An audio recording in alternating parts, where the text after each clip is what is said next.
السلام علیکم. آپ ملاحظہ فرما رہے ہیں صدائے میں رومی چینل، اور میں ہوں آپ کا وہ طالب نقوی ایڈوکیٹ. ناظرین، ای او بی آئی کے ساتھ کیا ہو رہا ہے؟ P T C L pensioners کدھر کھڑے ہیں؟ اور بجٹ کے حوالے سے تمام کیٹیگریز میں کیا کیفیت ہے پینشنرز کی؟ آج کی ویڈیو میں ہم آپ کو یہ بتائیں گے، لیکن سب سے پہلے وارنٹ گرفتاری کا معاملہ کیا ہے وہ ہم آپ کے سامنے پیش کریں گے. ناظرین، گزشتہ دنوں اجلاس تھا ایف بی آر بلڈنگ اسلام آباد میں وزارت خزانہ کی قائمہ کمیٹی کا. اس میں شرکا جو ہے، جو ایک رپورٹ ہمیں صادق صاحب نے بھیجی ہے، ظفر صادق صاحب نے، ان کے مطابق کہ اس کی صدارت جو ہے وہ کیسر شیخ صاحب نے کی. محترمہ ڈاکٹر عائشہ غوث پاشا، وزیر مملکت برائے خزانہ، ممبران قومی اسمبلی جناب محمد صابر قائم خانی، جناب علی موسیٰ گیلانی جو سابق وزیر اعظم کے صاحبزادے ہیں یوسف رضا گیلانی کے، وہ موجود تھے. اس کے علاوہ علی پرویز ملک، چودھری خالد جاوید، ڈاکٹر رمیش کمار، محترمہ نفیسہ شاہ، خالد حسین مکسی، جناب طارق محمود سیکرٹری خزانہ، chairman F B R, governor S B P شریک تھے. اور پینشنرز کی طرف سے جو موجود تھے لوگ، ان میں ظفر صادق صاحب تھے، مرکزی secretary general Abdul Rauf Khan secretary general Punjab تھے، صفدر بیگ، راجہ پارس، راجہ لیاقت، صدیق اختر شامل تھے. اور اس حوالے سے مختصراً آپ کو یہ بتا دوں کہ اس کو صدر بینک جو ہیں فتح حسنی صاحب، انہوں نے لفٹ نہیں کروائی اس اجلاس کو. اور جو ہمیں رپورٹ ظفر صادق صاحب کی وساطت سے پیر ڈاکٹر کفایت ہاشمی صاحب، جو چیئرمین ہیں پینشن ایکشن کمیٹی اسلام آباد ریجن کے، جو رپورٹ جو میں آپ کے سامنے اس وقت پیش کر رہا ہوں، آپ اندازہ کیجئے کہ اتنے بڑے منسٹرز، اسٹیٹ بینک کے گورنرز بھی شامل تھے، لیکن فتح محمد حسنی صاحب، موصوف president national bank of Pakistan, نے اسے درخور اتنا نہیں سمجھا. اور اس پر اب انہیں سمجھ جاری ہوئے ہیں، اور یہ کہا گیا ہے کہ اگر اب بھی وہ پیش نہ ہوئے تو وارنٹ گرفتاری جاری کیے جائیں گے. یہ سٹوری ہو گئی ختم نیشنل بینک آف پاکستان کی. لیکن اس کے آگے اب ہم آ جاتے ہیں budget. National bank of Pakistan کے پینشنرز، امپلائیز سمیت تمام امپلائیز اور پینشنرز کا ایک مشترکہ، بلکہ تاجر حضرات، زندگی کے ہر شعبے کا تعلق جو ہے وہ اس وقت وہ آنے والے بجٹ میں نظر ہے. تو اس حوالے سے ہم اگر ذکر کریں کہ ملازمین کی، تو اس وقت حکومت کی یہ کوشش ہوگی کہ اگر اکتوبر میں الیکشن ہوتے ہیں تو اس وقت تک ہم اپنی ساکھ بہتر بنائیں کہ ہمیں ووٹ مل جائیں پینشنرز کے اور امپلائیز کے. اس حوالے سے وہ کوشش کر رہے ہیں. اور 40% کا اندیا جو ہے وہ زرداری صاحب بھی دے چکے ہیں. اور غالب امکان ہے کہ اس دفعہ پینشنرز اور سرکاری پینشنرز اور جو ملازمین ہیں انہیں ایک ریزنیبل اضافہ اپنی تعین دیا جائے گا. ریزنیبل اضافہ تو 100% سے کم بنتا ہی نہیں مہنگائی کی تناظر میں. لیکن دیکھیے اس حوالے سے آگے کیا ہوتا ہے.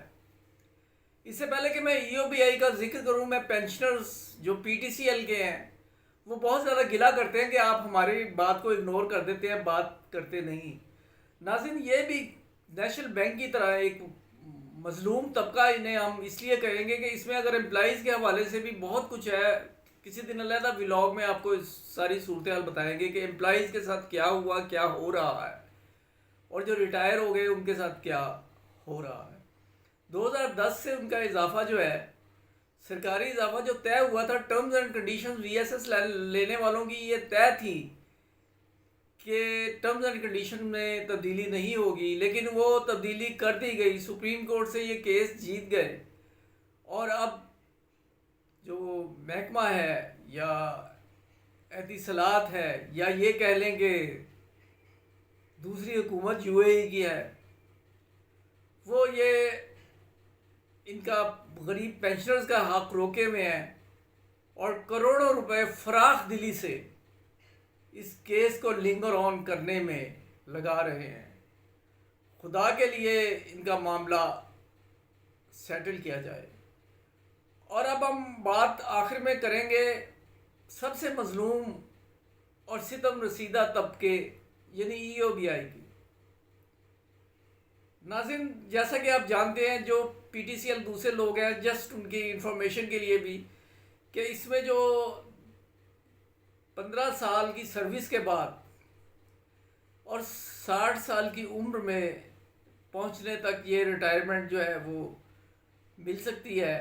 اور موجودہ جو فارمولا ہے اس کے تحت زیادہ تر 8,500 جو ہے نا پینشنرز پینشن لے رہے ہیں. تمام نہیں، ریوائز بھی پینشن ہوئی ہے. لیکن ان کے ساتھ جو ہے یہ ناانصافی یہ ہے کہ یہ پینشن بڑھائی نہیں جا رہی اور مہنگائی جو ہے وہ آسمانوں کو چھو رہی ہے. اور اس حوالے سے جو ہے وہ کیسز ان کے بھی پینڈنگ ہیں مختلف قسم کے. اور اس حوالے سے ہم آپ کو اگلی ولاگ میں آپ کو بتائیں گے کہ کیس کا کیا بنا. کیونکہ میں بس یہ ولاگ جو ہے ختم کرنے جا رہا ہوں کیونکہ یہ ذرا طویل ہو رہا ہے. صرف ہم آپ کو یہ بتانا چاہ رہے ہیں کہ تمام کیٹیگریز والے پر امید ہیں. لیکن ای او بی آئی کے ساتھ لگتا ہے کہ جان بوجھ کر ناانصافی کی جا رہی ہے. انہیں ہمارے جو مختلف ذرائع ہیں خبروں کے، ڈپارٹمنٹ کے اندر سے یا ای او بی آئی کے اندر سے یا باہر سے، یا اگر ہم ساجد طوری صاحب کی بھی بات کریں یا انٹرم ریلیف کی بات کریں جو ہم بہت عرصے سے اپنے ولاگ میں آپ کو کہتے آئے ہیں، یقین کیجئے کہ ان کے لیے اندھیرا ہی اندھیرا ہے. اور اللہ ہی جانتا ہے کہ ان کی پینشن میں 2,500 3,000 یا کتنا اضافہ ہو رہا ہے. میں یہ سمجھتا ہوں کہ یہ گورنمنٹ کا ڈائریکٹ معاملہ نہیں ہے.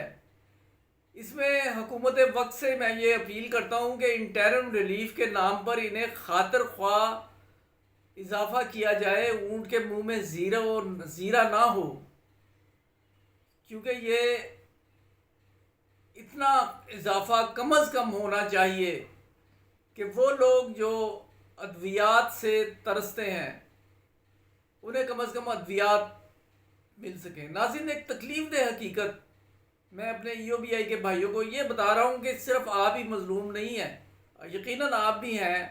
آپ کا تو حق روکا گیا ہے جو ایک قواعد و ضوابط کے تحت بڑھنی چاہیے پینشن، جو نہیں بڑھائی جا رہی. لیکن میں یہ دیکھ رہا تھا کہ ہمارے سابق جو شبر زیدی صاحب جو ایف بی آر کے سربراہ رہے ہیں، وہ ایک ٹی وی پروگرام میں کہہ رہے تھے کہ میں نے خود دیکھا کہ اچھے خاصے ریزنیبل لوگ، اگر کہیں راشن بٹ رہا ہے، کھانا بٹ رہا ہے، ریزنیبل لوگ جو بظاہر بہت زیادہ بادی النظر میں مستحق نہیں، وہ بھی راشن جو ہے نا وہ لے رہے ہیں، کھانا کھا رہے ہیں. اس کی وجہ صرف، اور یہ ذاتی طور پر میرے علاقے میں بھی ایک کوئی مخیر صاحب ہیں میرے محلے میں، ایک آدھی سٹریٹ چھوڑ کے، وہ بھی وہاں غالباً اتوار کو وہ فری لنگر کا بندوبست کرتے ہیں. اور میں جب وہاں سے گزرتا ہوں تو یقین کیجئے کہ مجھے انتہائی افسوس ہوتا ہے کہ اچھے خاصے ریزنیبل لوگ وہ وہاں انتظار کر رہے ہوتے ہیں. خدا کے لیے ان معاملات کو دیکھا جائے.